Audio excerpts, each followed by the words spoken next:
चलो बेटा, इस चैप्टर को मैं शुरू करता हूँ, इंडियन स्टैम्प एक्ट 1899। तो चैप्टर शुरू करने से पहले एक छोटा सा अमेंडमेंट, और वो अमेंडमेंट है कि this is not stamp act, this is stamp act. Please make correction. Indian stamp act 1899, तो प्लीज करेक्ट कर लीजिए आप। चैप्टर का नाम हल्का फुल्का रिलेटिवली मिसप्रिंट है। ये पहली बात। मैं इस चैप्टर को शुरू करूं, आज ध्यान रखना है, आज का टारगेट केवल इंट्रोडक्शन को समझना है बेटा। हम लोग नेक्स्ट क्लास में बहुत डिटेल में समझेंगे इस चैप्टर को, केवल बेस बना लेते हैं हम लोग। दूसरा बहुत ज्यादा इंपॉर्टेंट पॉइंट कि देखो बेटा, इंडियन स्टैम्प एक्ट 1899 के बारे में मैं आपको भूमिका बनाऊं, कोई मतलब नहीं बनता। मैं एक स्टेटमेंट हिंदी में लिखवाऊंगा और पूरा चैप्टर का भूमिका बन जाएगा। मैंने आपको बोला है कि जीआईजीएल चैप्टर को अगर अच्छे से समझना है तो किसी भी चैप्टर को शुरू करने से पहले आप उसके भूमिका बना लीजिए। अगर आपने भूमिका बना ली ना, तो ध्यान रखना चैप्टर आपके हाथ में आ जाएगा। और वो भूमिका क्या है? भूमिका यही है बेटा कि मैं आपको एक हिंदी स्टेटमेंट लिखवाऊंगा और पूरा स्टैम्प एक्ट आपके हाथ में आ जाएगा। ये पता चल जाएगा कि स्टैम्प एक्ट है क्या, क्या कहता है, किन चीजों को लेकर डील करता है, वगैरह वगैरह वगैरह। लेकिन पहले मेरी बातों को समझिए। देखो बेटा, स्टैम्प एक्ट आपके लिए कोई नया नहीं है। जितने बच्चे मेरे साथ रजिस्ट्रेशन एक्ट 1908 कर चुके हैं ना, मैं रिपीट करता हूं, जितने बच्चे मेरे साथ रजिस्ट्रेशन एक्ट 1908 कर चुके हैं, मैंने ये चैप्टर कराते टाइम ही आपको स्टैम्प एक्ट की मैंने हिंट दे दी थी। ध्यान रखिए बेटा, जब भी अगर आपने रजिस्ट्रेशन एक्ट 1908 के साथ अगर आपने स्टैम्प एक्ट नहीं पढ़ा ना, अगर आपने इसका एनालिसिस नहीं लिया, तो आपने जिंदगी में कुछ भी नहीं किया। क्योंकि रजिस्ट्रेशन एक्ट और स्टैम्प एक्ट का एक हल्का सा कोइंसिडेंस है, और वो कोइंसिडेंस ये है कि डॉक्यूमेंट का दोनों ही रजिस्ट्रेशन होता है। देखो बेटा, वहां पे मुझे याद है कि मैंने आपको बकायदा रजिस्ट्रेशन एक्ट 1908 कराते टाइम मैंने आपको एक डिफरेंस क्रिएट करके बताया था कि रजिस्ट्रेशन एक्ट, स्टैम्प एक्ट, ये दोनों कौन से एसेट्स पे कब कब एप्लीकेबल होते हैं। मैंने ऐसा करके एक डायग्राम बताया था। अगर आपको याद हो तो मुझे चैट बॉक्स में हाँ ना बताओ कि मूवेबल प्रॉपर्टी का जो लाइफ टेन्योर होता है वो शॉर्ट होता है, इमूवेबल का लॉन्ग होता है। मूवेबल में टाइम लैप्स होते होते वैल्यू की रेट भी डिप्रिसिएट होती है, इमूवेबल में रेट इंक्रीज होती है। तो यहां पे लगेगा आपका स्टैम्प, वहां पे लगेगा जीएसटी। ऐसा करके मैंने बहुत सारे आपको डिफरेंस पैदा करके मैंने दिए थे रजिस्ट्रेशन एक्ट 1908 की क्लास में। जितने बच्चे मेरे साथ रजिस्ट्रेशन एक्ट 1908 नहीं करे हुए हैं बेटा, ऑब्वियसली मैं आपको कराऊंगा, लेकिन मजबूरी है हमारी कि आपको यहां से क्लास शुरू करनी होगी। हालांकि कुछ बच्चों के मैसेज आने मेरे पास शुरू हो गए कि हाँ सर मुझे याद आ गया। तो बेटा ध्यान रखिएगा, स्टैम्प एक्ट 1899 मैंने आपके सामने डायरेक्ट नहीं खोल दिया है, ये मैंने आपको हिंट रजिस्ट्रेशन एक्ट 1908 कराते टाइम ही दे दिया था कि स्टैम्प एक्ट है क्या और स्टैम्प एक्ट एप्लीकेबल कहां पे होता है। ये दूसरी बात आप याद रखिएगा। तीसरी बात आप याद रखिएगा, मैं आपको एक हल्का सा बेस बनाता हूं कि देखो बेटा, जब बात आती है ना किसी डॉक्यूमेंटेशन की, मैं रिपीट करता हूं, जब बात आती है किसी डॉक्यूमेंटेशन की, मतलब डॉक्यूमेंट की, तो डॉक्यूमेंट पे बेटा दो मेजर लीगल चीजें की जाती है। मैं रिपीट करता हूं, डॉक्यूमेंट, ये सब सुनने वाली बात है बेटा, इंट्रोडक्शन मैं आपको रीड करा दूंगा एग्जामिनेशन पॉइंट ऑफ व्यू से। अभी समझिएगा, डॉक्यूमेंट को लेकर दो लीगल मेजर चीजें की जा सकती हैं। या तो बेटा डॉक्यूमेंट का बात आएगा रजिस्ट्रेशन को लेकर, या डॉक्यूमेंट पे बेटा बात आएगी टैक्स को लेकर। देखो साहब, एक कराया जाता है डॉक्यूमेंट का रजिस्ट्रेशन। डॉक्यूमेंट का रजिस्ट्रेशन क्यों करवाया जाता है, ये बातें मैंने समझा दी है आपको रजिस्ट्रेशन एक्ट 1908 में। ये टॉपिक रजिस्ट्रेशन एक्ट का टॉपिक है। बहुत सारे लोग आपको रजिस्ट्रेशन एक्ट समझा देते हैं, लेकिन वो यही नहीं बताते कि रजिस्ट्रेशन करने के बेसिकली नीड क्या है, कारण क्या है, क्यों रजिस्ट्रेशन करवाया जाता है किसी भी डॉक्यूमेंट का। ये सारी बातें मैंने आपको रजिस्ट्रेशन एक्ट में समझा दिया है। मैं वहां पे बिल्कुल भी टाइम पास नहीं करना चाहता। ध्यान रखिए, जब भी आप कोई डॉक्यूमेंट एग्जीक्यूट करोगे और उस डॉक्यूमेंट एग्जीक्यूशन पे जब आप डॉक्यूमेंट को रजिस्टर्ड करना चाहोगे ना, तो उसके लिए हमारे देश में जो कानून बना है that is registration act 1908। Registration act 1908। लेकिन ध्यान रखिए, उस डॉक्यूमेंट को आप लीगलाइज करने के लिए, मैं रिपीट करता हूं, उस डॉक्यूमेंट को आप लीगलाइज करने के लिए, उस डॉक्यूमेंट को आप इन्फोर्स करने के लिए, उस डॉक्यूमेंट पे आप देते हो टैक्स। ध्यान रखना बेटा, हमारे देश में जब भी डॉक्यूमेंट पे कोई टैक्स दिया जाएगा ना, that tax is nothing, that tax is called as stamp, that act is called as stamp. अब जैसे रजिस्ट्रेशन पे रजिस्ट्रेशन एक्ट अप्लाई हो रहा था, वैसे इस स्टैम्प पे, वैसे इस टैक्स पे ध्यान रखिए एप्लीकेबल होगा इंडियन स्टैम्प एक्ट 1899। 1909। तो बच्चा कह रहा है सर सुनो, आप हमें ये कंक्लूजन देना चाहते हो क्या कि स्टैंप यानी स्टैंप ड्यूटी। ध्यान रखिएगा, जो वर्ड है ना बेटा ड्यूटी, वो ड्यूटी अपने आप में यही बता रहा है कि ये कुछ भी नहीं होता, ये टैक्स होता है, क्योंकि ड्यूटी टैक्स का ही सिनोनिमस है। तो मैं आपको ये कंक्लूड करके देना चाहता हूं, देखो बेटा ये मैं बहुत बेसिक बातें बता रहा हूं, मैं तो अभी टेक्निकल बातें बता ही नहीं रहा आपको, और ना मुझे बताना है, पहले आप बेस बनाइए। देखो, स्टैंप के बारे में अगर आपसे कोई पूछे तो तुम उसको ये बोलना कि ये स्टैंप या स्टैंप ड्यूटी किसी डॉक्यूमेंट पे किया गया एक ऐसा टैक्स होता है जो हमसे सरकार लेती है ताकि डॉक्यूमेंट को वैलिड किया जा सके, इन्फोर्स किया जा सके और लीगलाइज किया जा सके। सवाल यह होता कि सर अगर आप डॉक्यूमेंट पे स्टैंप ड्यूटी नहीं देते हो तो वो लीगल नहीं होता क्या? देखो बेटा, लीगल तो होता है, लेकिन कोर्ट में उसकी एविडेंसरी वैल्यू उतनी नहीं रहती है, कम हो जाती है। मैं एग्जांपल दे रहा हूं उसका। मान लो कि मिस्टर राम और मिस्टर श्याम ने एक सादे कागज पे कोई कॉन्ट्रैक्ट किया था, और mister Mohan and mister Sohan ने सादे कागज पे कॉन्ट्रैक्ट तो किया, लेकिन इस कॉन्ट्रैक्ट पेपर को उन्होंने करवा लिया रजिस्टर्ड, उस पे प्रॉपर स्टैंप ड्यूटी की पेमेंट कर दी। अब यहाँ पे राम और श्याम ने आपस में जो कॉन्ट्रैक्ट किया था, और यहाँ पे मोहन एंड सोहन ने जो कॉन्ट्रैक्ट किया था, यहाँ पे श्याम कर देता है डिफॉल्ट, यहाँ पे सोहन कर देता है डिफॉल्ट। मामला राम यहाँ लेकर जाता है कोर्ट में, और यहाँ मोहन लेकर जाता है कोर्ट में। ध्यान रखिएगा सर, ये जो मोहन है ना, इसकी काम बहुत ज्यादा आसान हो चुका है एज कंपेयर टू राम, क्योंकि इसका जो डॉक्यूमेंट है वो डॉक्यूमेंट रजिस्टर्ड डॉक्यूमेंट है। इसका जो डॉक्यूमेंट है उसपे प्रॉपर स्टैंप ड्यूटी की पेमेंट की गई है। ध्यान रखिए बेटा, जब तुम किसी डॉक्यूमेंट पे स्टैंप ड्यूटी का पे करते हो ना, तो वो डॉक्यूमेंट लीगल होके, वो डॉक्यूमेंट कुछ राइट क्रिएट करके इंस्ट्रूमेंट बन जाता है। मैं आपको एक एग्जांपल दूं बेटा, जब तुम लव लेटर लिखते हो, लव लेटर, तो लव लेटर पे तुम कोई स्टैंप ड्यूटी पे नहीं करते, इसीलिए लव लेटर का इन्फोर्समेंट कोर्ट में होता तो है, लेकिन कम होता है बेटा, एविडेंसरी वैल्यू कम होती है उसकी, कोर्ट उसको बहुत ज्यादा तवज्जो नहीं देता। लेकिन वहीं पे जब आप बात करोगे ना मैरिज डीड, तो देखना मैरिज डीड पे बेटा बकायदा स्टैंप ड्यूटी पे होती है, मैरिज डीड पे बकायदा स्टैंप ड्यूटी पे होती है। और वही कारण है कि मैरिज डीड को कोर्ट बहुत ज्यादा तवज्जो देता है। तो जब तुम कोई स्टैंप ड्यूटी पे नहीं करते डॉक्यूमेंट पे, तो ऐसा मैं नहीं कह रहा कि that document becomes a illegal document, ऐसा नहीं है मेरे भाई। डॉक्यूमेंट लीगल होता है, लेकिन कोर्ट की एविडेंसरी वैल्यू उसकी नहीं होती। ये बात याद रखिएगा प्लीज। तो सबसे पहले स्टैंप एक्ट के बारे में मैं आपको कुछ भी बताऊं, उसके पहले हिंदी में मैं आपसे 2-3 बातें लिखवाना चाहता हूं। बेटा बिलीव मी, अगर आपने ये 2-3 बातें हिंदी वाली किसी भी चैप्टर को यानी स्टैंप एक्ट को शुरू करने से पहले पढ़ लिया ना, ये पूरा स्टैंप एक्ट आपके हाथ में आ जाएगा, इसका वादा करता हूं मैं आपसे। लेकिन ये 2-3 हिंदी का स्टेटमेंट आपको ध्यान रखना है। लिखिए सबसे पहला स्टेटमेंट, लिखो, stamp duty, stamp duty government, government, बेटा जगह छोड़िएगा, गवर्नमेंट के ऊपर मैं आपको कुछ लिखवाऊंगा, लेकिन वो बाद में लिखवाऊंगा, आगे कंटिन्यू करो। स्टैंप ड्यूटी गवर्नमेंट के द्वारा कलेक्ट किया गया एक ऐसा टैक्स होता है, एक ऐसा टैक्स होता है जिसको डॉक्यूमेंट पर कलेक्ट किया जाता है, जिसको डॉक्यूमेंट पर कलेक्ट किया जाता है, फुल स्टॉप। जब हम डॉक्यूमेंट पे स्टैंप ड्यूटी पे कर देते हैं, जब हम डॉक्यूमेंट पर स्टैंप ड्यूटी पे कर देते हैं, तो वो document legal, comma valid,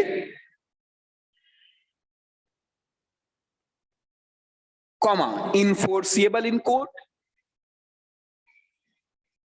comma enforceable in court, and court में इसकी एविडेंसरी वैल्यू इंक्रीज हो जाती है, एंड कोर्ट में इसकी एविडेंसरी वैल्यू इंक्रीज हो जाती है।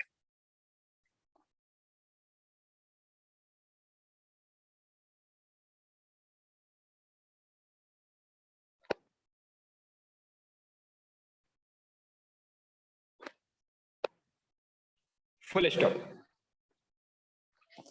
अब सुनो, मैंने आपको लिखवाया है गवर्नमेंट, गवर्नमेंट के द्वारा कलेक्ट किया गया टैक्स। तो देखो बेटा, मैंने यहां पे सेंट्रल गवर्नमेंट वर्ड नहीं बोला, मैंने यहां पे स्टेट गवर्नमेंट वर्ड नहीं बोला, मैंने यहां पे डायरेक्ट बोला वर्ड गवर्नमेंट। तो गवर्नमेंट इंक्लूड बोथ। रिपीट करो सभी लोग, गवर्नमेंट इंक्लूड बोथ। बेटा गवर्नमेंट का मतलब यहां पे सेंट्रल गवर्नमेंट भी हो सकता है, गवर्नमेंट का मतलब यहां पे स्टेट गवर्नमेंट भी हो सकता है। तो आप 2 एरो चला के लिखो, सेंट्रल गवर्नमेंट, स्टेट गवर्नमेंट।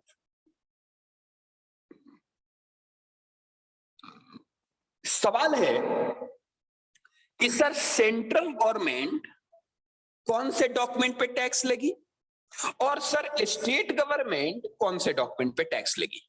तो ये बात आपको पता है, ये कोई नई चीज नहीं सिखा रहा मैं आपको, कि हमारे देश के कॉन्स्टिट्यूशन ऑफ इंडिया में 7th शेड्यूल में 3 लिस्ट दी गई है, यूनियन लिस्ट, स्टेट लिस्ट और कॉन्करेंट लिस्ट।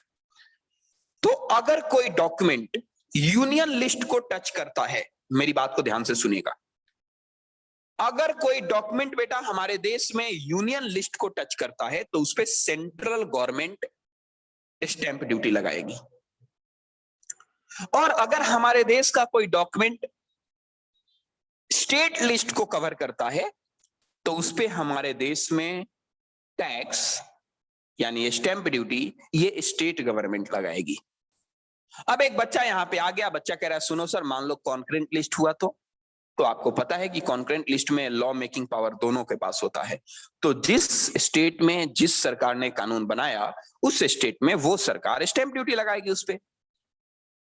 तो कौन सी सरकार, केंद्र सरकार या राज्य सरकार, कौन सी सरकार टैक्स लगाएगी डॉक्यूमेंट पे। अब मैं बार बार डॉक्यूमेंट पे टैक्स वर्ड नहीं बोलूंगा, अब मैं स्टैंप ड्यूटी बोलूंगा। कौन सी सरकारें कौन से डॉक्यूमेंट पे स्टैंप ड्यूटी लगाएगी, कितना लगाएगी, कब लगाएगी, ये डिसीजन डिपेंड करेगा कि डॉक्यूमेंट का नेचर कैसा है। अगर डॉक्यूमेंट का नेचर यूनियन लिस्ट वाला हुआ तो सेंट्रल गवर्नमेंट, और अगर स्टेट लिस्ट वाला हुआ तो स्टेट गवर्नमेंट। तो सेंट्रल गवर्नमेंट के नीचे या आगे जहां भी जगह है आप एरो बना के लिखियो, लिखो सेंट्रल गवर्नमेंट के ऊपर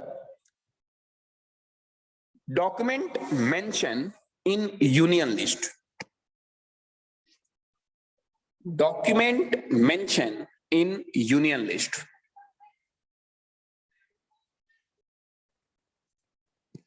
और स्टेट गवर्नमेंट के नीचे या ऊपर जहां जगह हो लिखो document mention in state list, document mention in state list.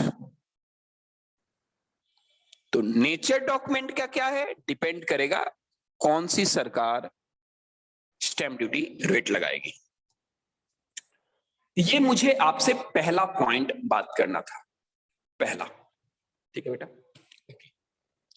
अब मुझे आपको दूसरी बात हिंदी में लिखवानी है। दूसरी बात ध्यान से सुनना, दूसरी बात क्या है। देखो सर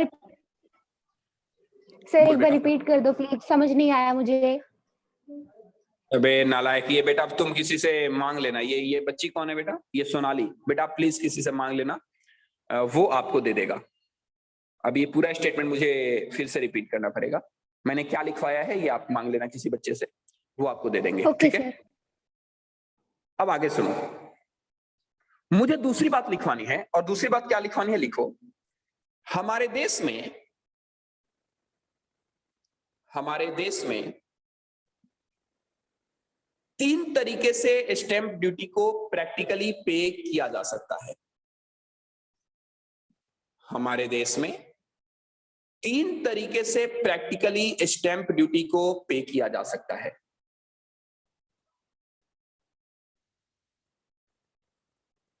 जैसे जैसे बेटा मैं बोलूंगा प्लीज प्लीज प्लीज वैसे वैसे आप लिखिएगा। आप शर्माइएगा नहीं, क्योंकि मेरा मतलब अभी केवल और केवल आपका कॉन्सेप्ट क्लियर करना है। मेरा मतलब अभी ऑफिशियल नहीं है। ऑफिशियल क्या है बेटा, मैं 1 सेकेंड नहीं लगाऊंगा और कंप्लीट कर दूंगा। तो पहले मेरी जैसे बोलूंगा वैसे लिखिएगा। 3 एरो चलाओ नीचे। पहले एरो पे लिखो एडहेसिव स्टैंप। Adhesive stamp. बच्चा कह रहा है सर सुनो, एडहेसिव स्टैंप का स्पेलिंग क्या है? एडहेसिव स्टैंप का स्पेलिंग है बेटा ADHESIVE,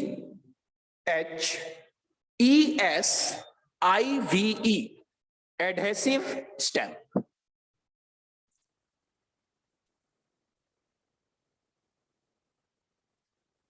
दूसरा लिखिएगा, दूसरा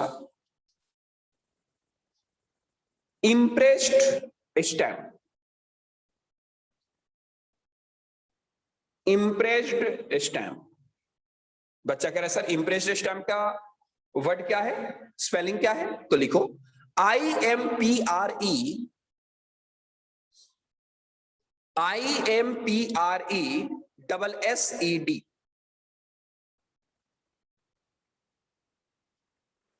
इम्प्रेस्ड स्टैंप।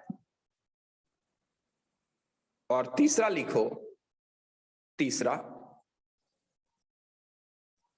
ई स्टैंप। ई स्टैंप। ठीक है बेटा, ई स्टैंप, फुल स्टॉप।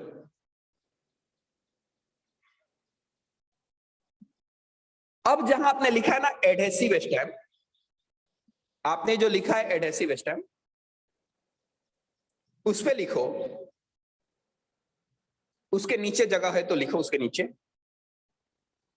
ये जो आपने एडहेसिव स्टैंप लिखा है 3 एरो चला के, this one first, second, third, तो ये जो लिखा है एडहेसिव स्टैंप, इस एडहेसिव स्टैंप के नीचे लिखो, जैसे बोल रहा हूं वैसे लिखेगा।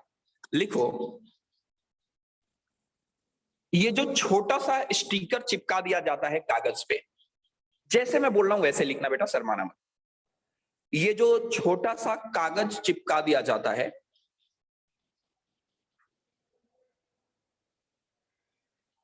कागज पे, उसको एडहेसिव स्टैंप बोला जाता है।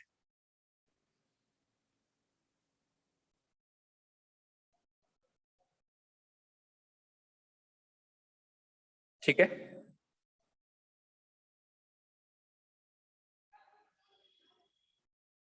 डन। आ जाओ इम्प्रेस्ड स्टैंप पे,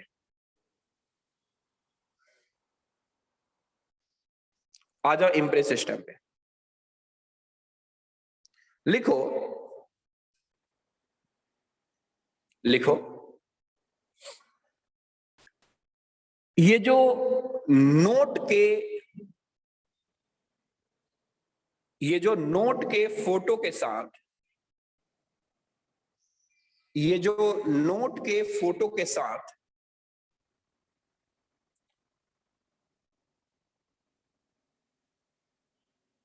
कागज होता है,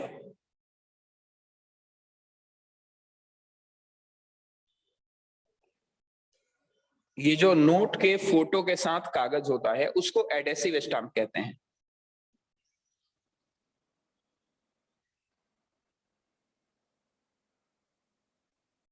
नेक्स्ट,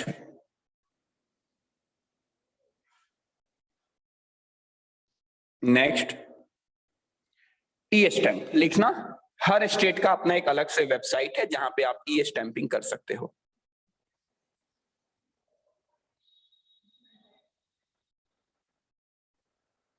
हर स्टेट का अपना एक अलग से वेबसाइट है जहां पे आप ई स्टैंपिंग कर सकते हो। Full stop. बस, बस मुझे ये बेसिक नॉलेज आपको देनी थी। आप लाइन पे बने रहिएगा,